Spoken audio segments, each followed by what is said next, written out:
హిందువుల మనోభావాలు దెబ్బతీస్తే చూస్తూ ఊరుకోమని ఎంపీ డీకే అరుణ అన్నారు. మహబూబ్నగర్ జిల్లా బాలనగర్ మండలం మోదంపల్లి గ్రామంలోని శివాలయంలో శివలింగం ధ్వంసమైన ఘటనపై ఆమె గ్రామాన్ని సందర్శించారు. ఈ సందర్భంగా ఘటన వివరాలను గ్రామస్తులు అడిగి తెలుసుకున్నారు. కొందరు కావాలని మత విద్వేషాలు రగిలించేందుకు కుట్ర చేస్తున్నారన్నారు.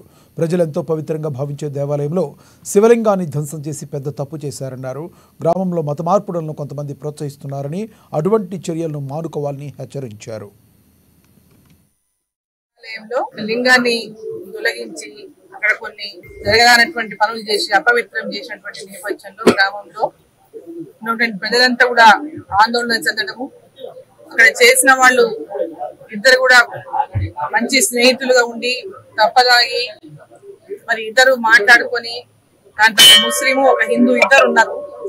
సో హిందూ అనే అబ్బాయితో మరి తాగిన మైకంలో అబ్బాయితో మరి ఆ విగ్రహాన్ని కదిలించడము, అక్కడ దాన్ని అపవిత్రం చేయడము, దాన్ని మొత్తం మరి వీళ్ళు వీడియో తీయడము, ఈ అబ్బాయి వీడియో తీయడము, తీసి దాన్ని వైరల్ చేయడము, అంటే ఎక్కడ సమాజంలో ప్రజలందరినీ కూడా భయభ్రాంతులకు గురి చేయడం వల్ల ఉద్దేశమా, లేదా గొడవలు పెట్టాలనే ఉద్దేశమా, పథకాలు చేయాలనే ఉద్దేశమా, మరి దీని వెనుక ఏ రకమైనటువంటి పన్నాగాలు ఉండేటటువంటిది బయట పెట్టాల్సినటువంటి అవసరం, దాని వెనుక ఎవరున్నారు, ఎందుకు ఆ యొక్క సంఘటన చేయాల్సి వచ్చింది, ఎందుకు దాన్ని వైరల్ కూడా చేయాల్సి వచ్చింది, దీని వెనుక ఏం కుట్రలు జరుగుతున్నాయి. ఒక స్కూల్ ఉన్నట్టు ఆ స్కూల్ కూడా పెద్ద ఎత్తున ఇక్కడ ఎవరో కొద్ది రోజులు బయట నుంచి వస్తుంటారు పోతుంటారు, ఇక్కడ మత మార్పులకు కూడా పెద్ద ఎత్తున ప్రోత్సహిస్తున్నట్టు క్రిస్టియన్ స్కూల్ ఒకటి ఉన్నది, అక్కడ వాళ్ళు మత మార్పులను ప్రోత్సహిస్తా ఉన్నారని చెప్పి గ్రామస్తులు చెప్తున్నారు.